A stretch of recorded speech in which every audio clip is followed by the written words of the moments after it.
I even met someone. Yes, the wanted thief. I'm so proud. Oh, Rapunzel, you know I hate leaving you after a fight, especially when I've done absolutely nothing wrong. I just listened for the sound of complete and utter betrayal and followed that. Oh, great. Now I'm the bad guy. I'm sure all of you have watched one of Disney's most classic movies, Tangled. It's about a beautiful young princess named Rapunzel who has been trapped in a tall tower by her gothel mother for 10 years.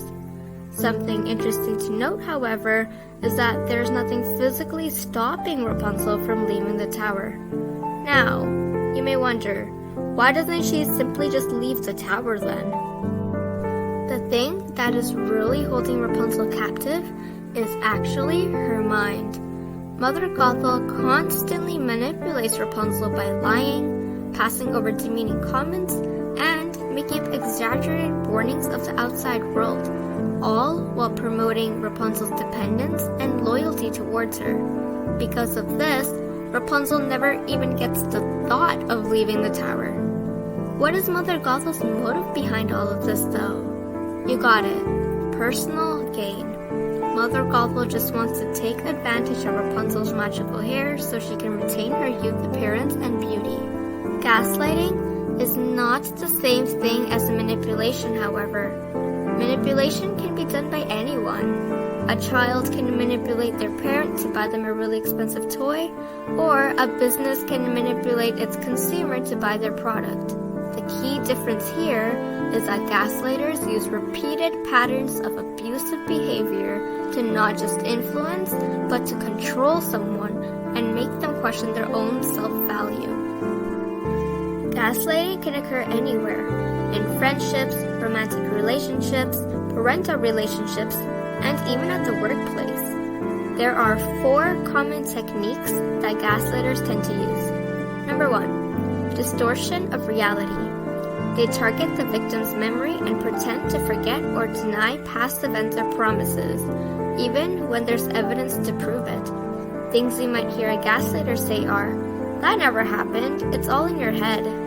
Or, "What are you talking about? I never promised you that."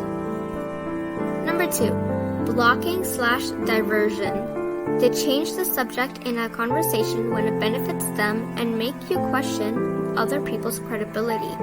Common phrases include, "You started talking to David again, didn't you? He keeps putting lies into your head." Number 3, invalidation. They play down your emotions and make you feel like you're overreacting in a situation. This often causes the victim to feel like they're going crazy. A gaslighter might say things like, "It was just a joke, you're being way too sensitive."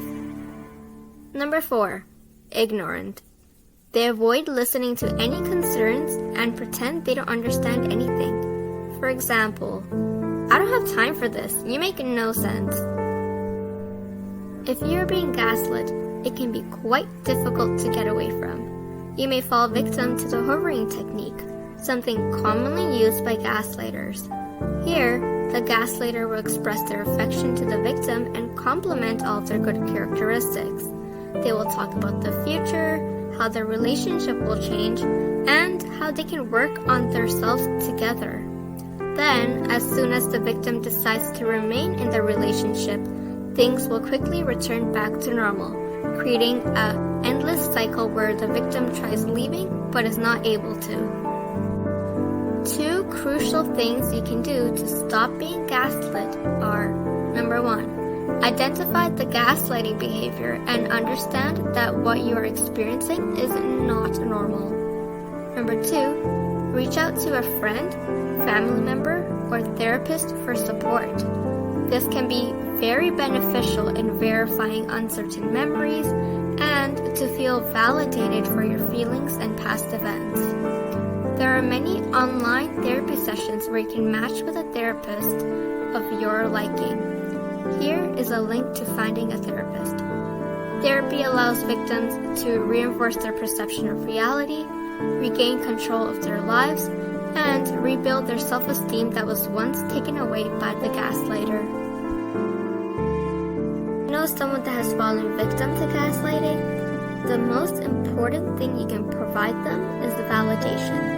A gaslighter makes the victim lose trust and value in themselves. You can provide support to the victim by listening to their experiences, validating their feelings, and helping them piece together distorted memories. If, however, you've realized you're the gaslighter, don't worry, there are many resources available to support you as well. The therapy resource mentioned for victims can also be helpful to you in identifying behaviors and reasons why you may have gaslit someone. With time and healing, it is possible to recover from the consequences of gaslighting.